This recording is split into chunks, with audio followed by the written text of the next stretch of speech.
fostering deeper relationships, influencing behavior change, developing resilience. You're about to start winning. Here is your host, Christine Bright. Welcome to Parenting Game. I am so glad you are here. Well, this is the third and final episode in our series of generosity. And as we've been discussing, we know that generosity is good for others, it's good for our community, but it is also really good for our own health and well-being. Today, I have Quinton Cummings, who is the youth pastor at Heartland Church, to talk about how they integrate generosity into their teachings and how they work with the kids in the 608 youth group. Quinton, thank you so much for being here. Thank you, I'm excited. And a little background, you've just started with Heartland about 2 months in. Yeah. And 2 weeks after you get there, they're like, oh, and by the way, we're gonna have you be on this show. We're here. And so thank you for jumping in. Thank you. Thank you. We've really enjoyed, having you at Heartland. An interesting thing that I learned about you, which made this whole thing more exciting. You have a background in broadcasting. Yeah, I do. So share with us a little bit of your journey from broadcasting to youth minister.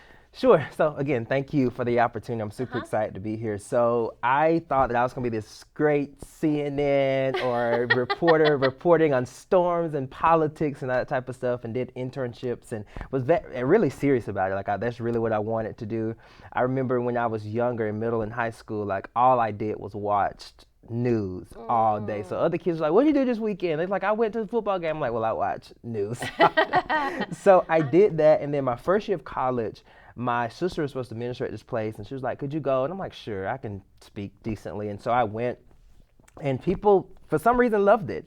And took a year off just to make sure that was the right thing I was supposed to do. And then I really felt like that was why I was created in the earth. And so I started just doing ministry. And it's been I know that I volunteered for so many years doing it. And I know that this is what I was created to do. And so it's just a great opportunity to even do it now, even here at Heartland. And just to connect with phenomenal people like you and stuff. Thank you. And so, I think too, it kind of comes full circle, right? Mm-hmm.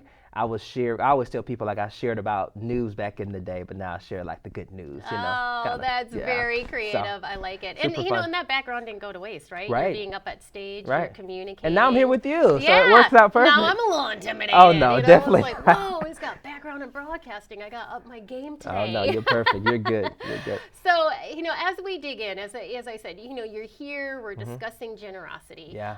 What I've been sharing with parents is, we know that generosity is good for the community. Yeah. We know that generosity is good for our own well-being. Yeah.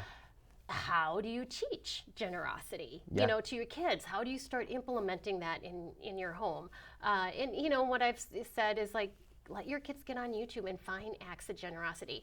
There isn't all junk on there. There's some really good stuff on there. Right. Get the juices flowing that way. Yeah. Start generating, some ideas on how to do that.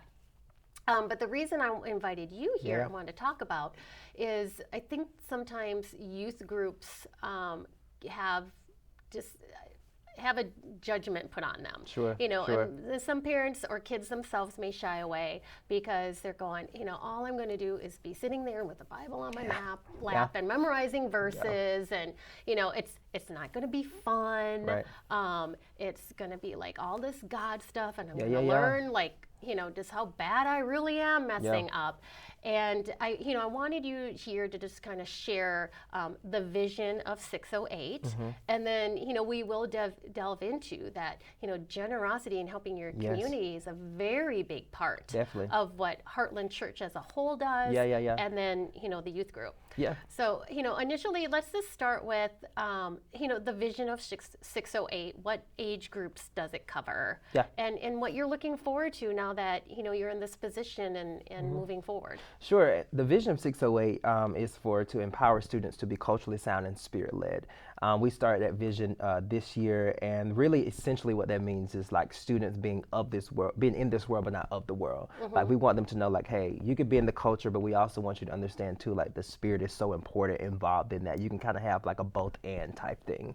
And where we are now with connecting with students and really expressing that vision is really showing them like, hey, we have the culture, we understand where we are, but when you come to Heartland, I think that's a great part, even why I chose Heartland as a church to be a part of, and even just the opportunity to be on staff is like, we exist to awaken a diverse community to Jesus. Like our thing we say at Heartland is that, we show God differently. And I love that. And that really kind of resonated with me. It's really why I'm here. And I love that we're able to do that with our students. And a no judgment zone area where we're going to open the Bible, but at the end of the day, we want you to actually walk out the method of Jesus, walk out what you believe Jesus has done for you. And so we try to do that through different things. We have a lot of fun. That's one of our like values we have. We have tons and tons of fun. And so even with introducing new teachings, like we want them to really get the word, but also make it fun. I try to share with the team that I work with all the time is that, we want students to actually enjoy coming and not endure coming. Yeah. Like don't just come to say, hey, I'm going to show up, but actually enjoy doing it. So we be very specific about making sure from the worship to the lights to how the atmosphere is to when they walk in the building to when they pull on our campus, how can they actually have fun before we just throw a Bible at them? Because I am from the country, Christine, so I would tell you, my mom used to always say, like, you can't clean a fish that you first haven't caught. And so we try to really catch them engage with them, go to where they are. That's one thing I love within our community groups, our small groups, is that our leaders will have the opportunity to actually go to games and show up at different events the students may be having to show them like, hey, even if you don't come to our building, we're going to come to you because it's not about filling a building. It's about really walking through their journey with them. Yeah. So what's the age groups for 608? Sure. So the age groups are 9th to 12th grade. So, well, I'm sorry, it's 6th to 12th grade. Okay. So that's middle through high school students all together. So usually that is probably 12 all the way up to like that's 17, something like that. So we do 6th to 12th grade middle and high school students. Yeah. Okay. And then is it you only if you're in some prairie, or do you welcome anybody? Anybody that wants to come can come. Awesome. So we have people like I know that lives in Beaver Dam that comes, that live in Madison that comes, of course, here in Sun Prairie that come. And so anybody that want to show up, they definitely can come and be a part. I'm so excited. We've just kind of really started this new welcome thing. And so when new students come, we have one of our leaders who actually will be with them, walk them over to the group. Because sometimes it can be intimidating with coming into a new group. And when you're in that age range, everything's intimidating. It is. So we want to really make each experience that. And so we invite everybody to come out, and we're really trying to produce a thing of, it's not just about our church or coming to 608. It's really, we want to be really good for this town. Like we really want to be good for our community. And so we're trying to do everything we can to just show people that it's not about just, hey, come to Heartland. No, it's about if you are on your football field, or if you're going to another church, we just want you to walk out your place in the place that God has called you to be. But if they want to come to us, we definitely will accept anybody that want to come. Awesome. Yeah. And back in the day, I mean, the other thing that I have liked about Heartland and the youth group and stuff, there's no like rules and regs. Right. You can have funky hair. You can have tattoos. I love them. They're nice. Yeah. And there's not like a dress code or whatever. Yeah. Just come and be comfortable. Yeah. And enjoy your time there. Sure. So kind of walk us through what does an evening look like? Sure. So the great I love the time 608 because it starts at 608. And the area code is 608. I didn't even put that together. So that's they started that in 2015. So it's been super great. And so a night really will look like, since we have middle and high school students in the building, they'll be taking over the entire building. And so middle school students, they'll have their own type of like connection point, and high school students have their connection point. And then we'll all go into the main auditorium for worship, teachings, games, fun, trying to make the experience kind of fun. And then they'll break off there and go to their gender specific and age specific small groups, where they will take whatever the message is, they will actually break that down and go deeper in their faith with that. But also the leaders too, and not only just talk about the message, but actually get to actually know the student. Like, hey, how was your day? Is there anything that you have stuff that's been going on, or any situations, anything like that. And so that's usually what a night will look like when they get there, games, snacks. So I just want to have good snacks for them, chips and candy. Snacks are important. Yeah. It It totally is. are. I think I'm upset a few parents because the kids are going to be super hyped when they go home, but But they came for the good snacks. Right. And then too, when you talk about that connection point, when in the study when they're broken down, this isn't just drilling stuff into them. Right. This is about your goal is to build relationship. Let's talk about real. Let's talk about what's going on in your life. What are your concerns? It isn't, we're just going to sit here. We're going to read this whole chapter. We're going to dig into it. From what I get is that we're talking about relationship, and we're talking about we're going to step in where you're at, and that it isn't just about God. And that's I think that's an important point. At the end of the day, I think that's one of the misnomers. Even in my youth group when I was a kid, like we just talked about God all day, which I love, but it's like when I got to college, I had to figure things out because I wasn't taught it. And so that practical piece. The practical piece. And I just believe that we have a responsibility as leaders to share that practical piece. And so that's what our team will be doing, is like really, even before we may dive into what the sermon was, hey, how was your day? Like, did you win that game? If you lost that game, how do you feel about that? I love that one of our first series is identity, really talking about who they are in Christ.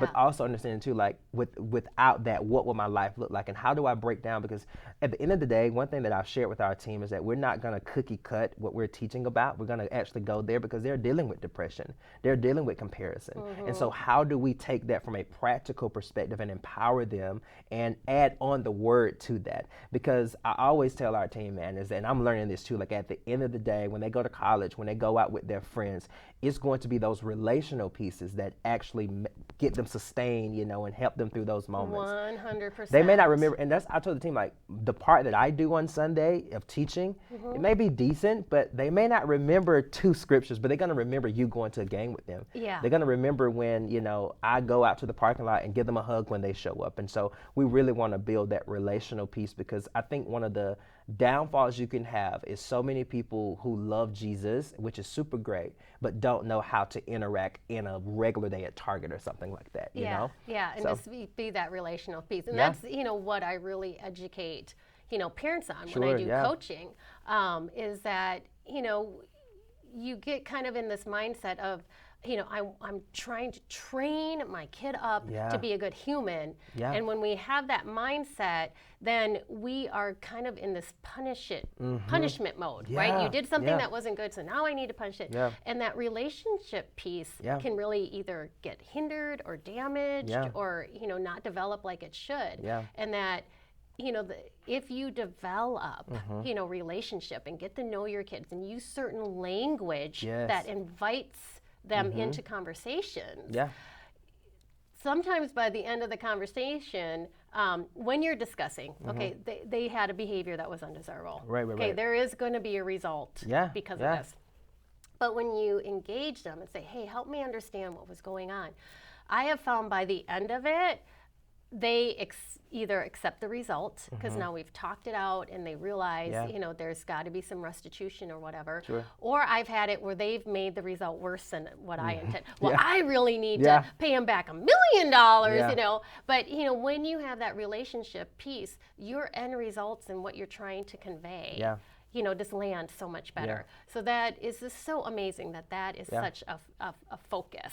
And I would tell you, I've found too, and I'm not a parent, I don't have any kids, so I'm still super young. You are a parent. You have a lot of kids that come to that building, yes. So in that sense, but I've seen where so many like parents just back home and different things like that will like try to tell them, and don't do this and don't do that. But one thing that I've tried to model, and I'm really in a progression place of that, is that if you lead by example, like if you lead from a place of love, a place of care, because the thing about it is all of us have a story, and maybe a kid's story may be seen publicly, but your story may be inwardly. And I believe sometimes the inward story could be deeper than the outward story. Oh, agreed. And it's like, when you can just accept people where they are, and again, I love that about our church. I love that about our student ministry, is that we accept people just who they are. We're not asking you to change. We're not asking you to do anything different. We just want you to come in and allow, if you feel like that is wrong for you, hey, you start working it out, but we're not going to judge you based off where you are, because you don't have a list of do's and don'ts and a contract to sign. Before you can join our youth group, you need to commit to this, don't do this. Don't have your hair colored this way. And it's like, no, and I love the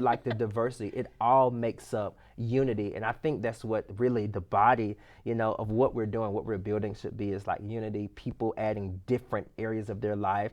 And maybe, with so many things going on in the world, having someone who's different could add a level of clarity to your lack of understanding. Yeah. And so I love that. And I tell you, Christine, since I've been here, I've learned so much, just not about our church, but about even the community, even Dane County, like learning so much about the area and why we do this, what's the way we do it. I'm like, I never thought about it that way, but it's a more intentional way of doing it. It's not just about, we had 1,000 students that shown up. No, we're actually intentional about growing with each student, letting them walk through their relationship with God and even, in their personal life. Yeah. Not a number of things. And I wanted to step back to something that you had mentioned about, where, we do it, as parents, even, you'll probably step into it a little bit with kids, but you see something and, our first thing is like, if we see something undesirable, to tell them to stop. Right. But then often we don't give them the alternative or take time to explain the alternative. Yeah. And that, that's an important piece too. And I think that's what goes on, in like these youth groups and stuff, is like there's an alternative, behind some of the things that we are teaching you. So that's really great. And I think too, and I'm sorry to keep pushing on this point, but I think that, and one thing that I've committed to in just our teachings is deep transparency.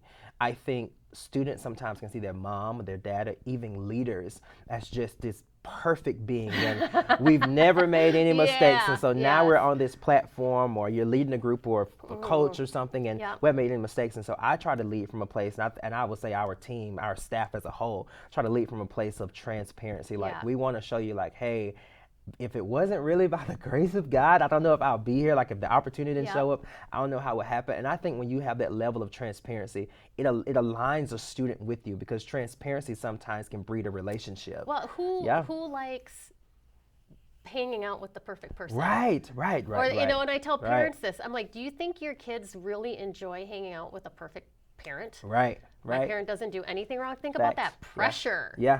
Tons of pressure. Yeah. Nobody likes hanging out with somebody who's, perfect. So that is just great on how you're building and how you're framing that you want this to go. So, the main part that we're here for is, again, it's like, okay, here's another opportunity. There's a 608 opportunity at Heartland. You can feel comfortable that your kids are welcome. Yes. That it isn't some weird Bible, drilling, memorize 100 verses and stuff like that. It is about relationship and enjoying time there. Yeah.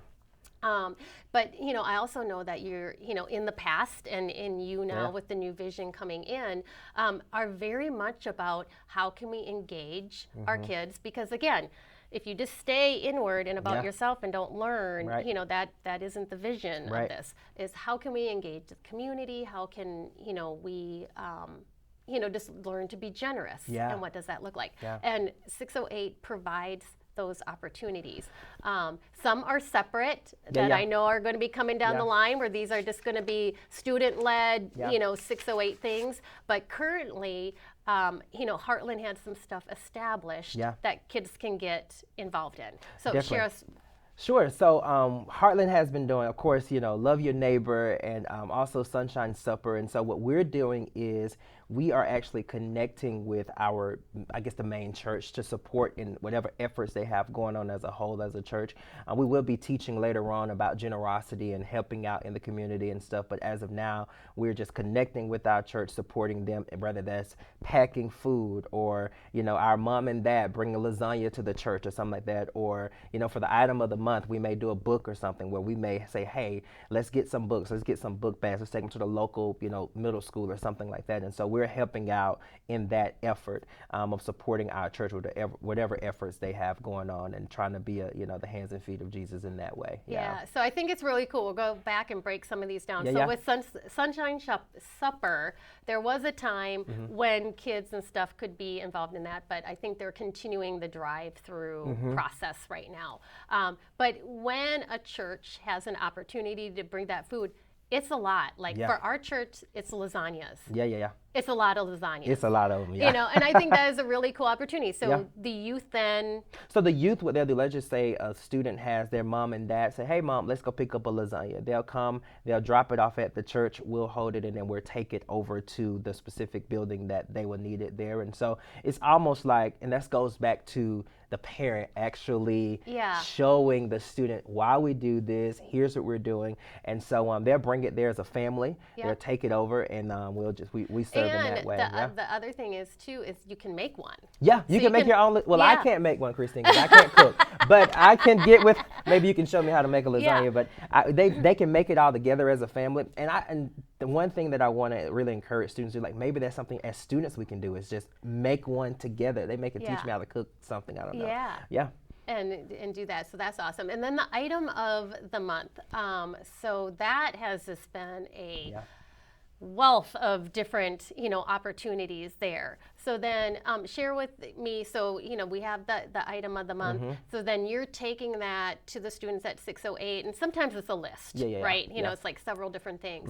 Then you take that, and then as the youth group, you guys kind of decide on like one item that as a youth group you'll gather for that item. So I think last month we had like the church as a whole had like markers and book bags, of course, back to school. And so what we'll do is let's just say, we'll just say, as a youth group, we say, hey, we're going to do books and paper for this month, or whatever the next. So we'll take a couple things and we will try to add along to that, encourage our students to do it. But I think one thing we've seen is parents actually bring things that I believe their students, they may have a friend in class like, hey, my buddy needs a pencil or needs, something. And so it's like they may not actually be bringing it, but they're actually encouraging their parents to get the need in which they're there, because really they will really know what their friends need. And so that's how we do it. And even when I first got to Heartland, I've seen so many families just bringing book bags and pencils and water bottles and so many things, just so other families can have a great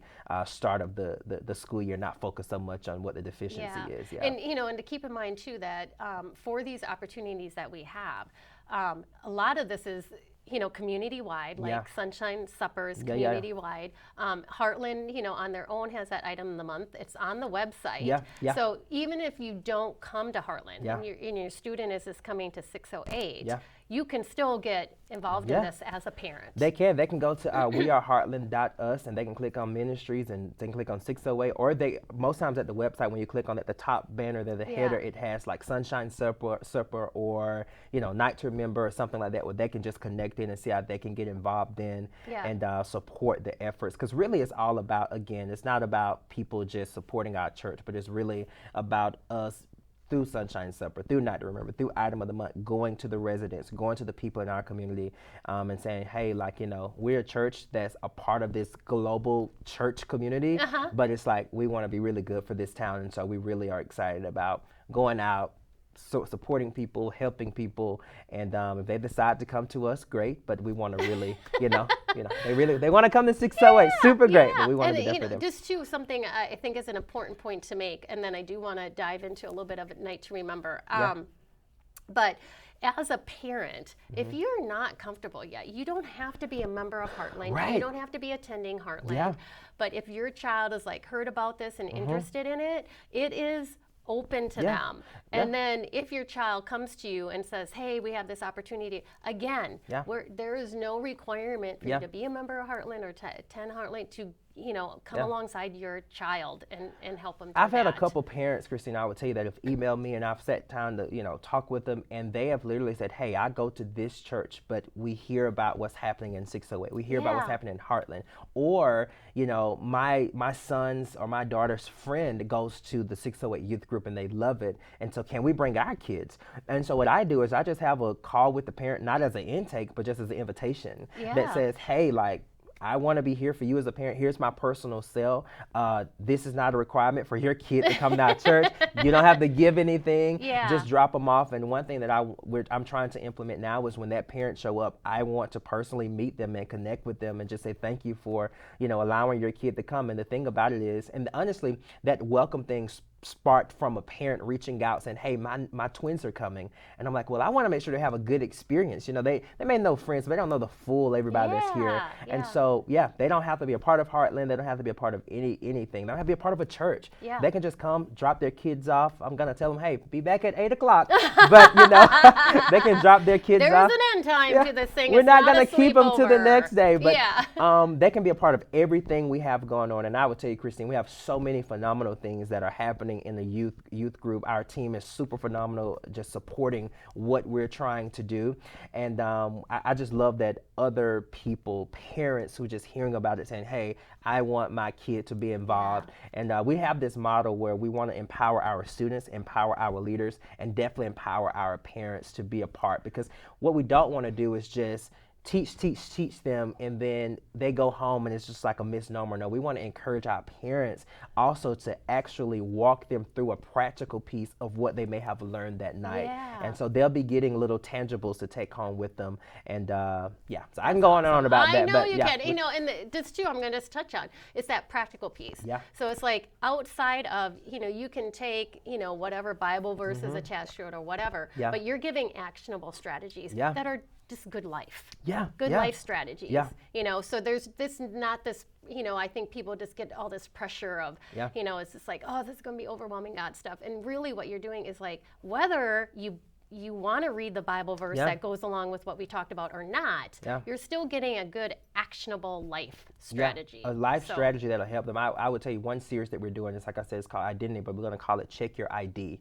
And so what we're going to do is over 4 weeks, we're actually going to have an actual ID that they'll get that the last week, and it'll have like love, chosen, accepted. And it's a tangible they can take with them. So if they got a buddy that's bullying, like, no, here's my ID that they can show with them. This is who I am. So we really want them to have tangible pieces that they can use. Because one thing that I encouraged them when we did a block party with them, I said, man, listen, if you never come back to our church again, you have influence on the football field, right? You have influence on the soccer field, and we want you to use that influence. And you may not never bring the name of God or Jesus up, but at the end of the day, if people can see it through your life, and I love that sometimes I think seeing it more than saying it is more and important. isn't that generosity? Like being generosity.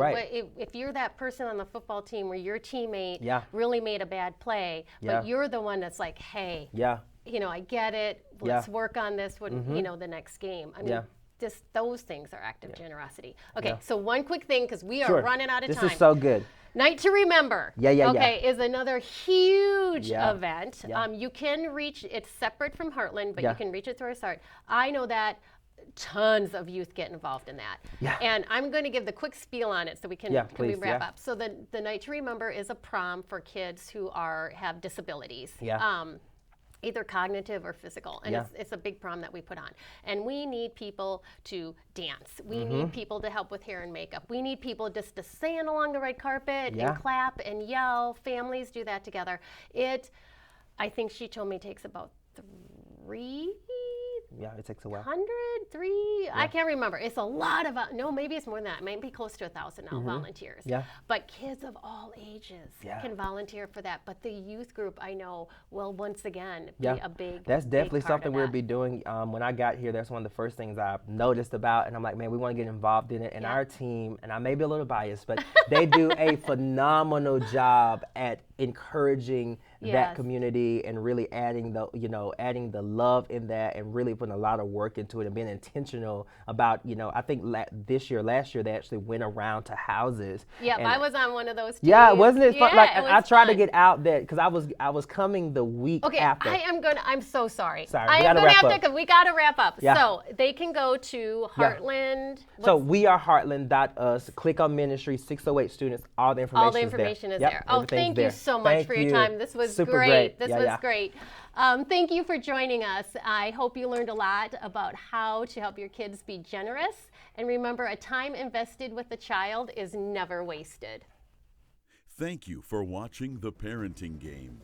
All episodes of The Parenting Game are available on demand at sunprairiemediacenter.com.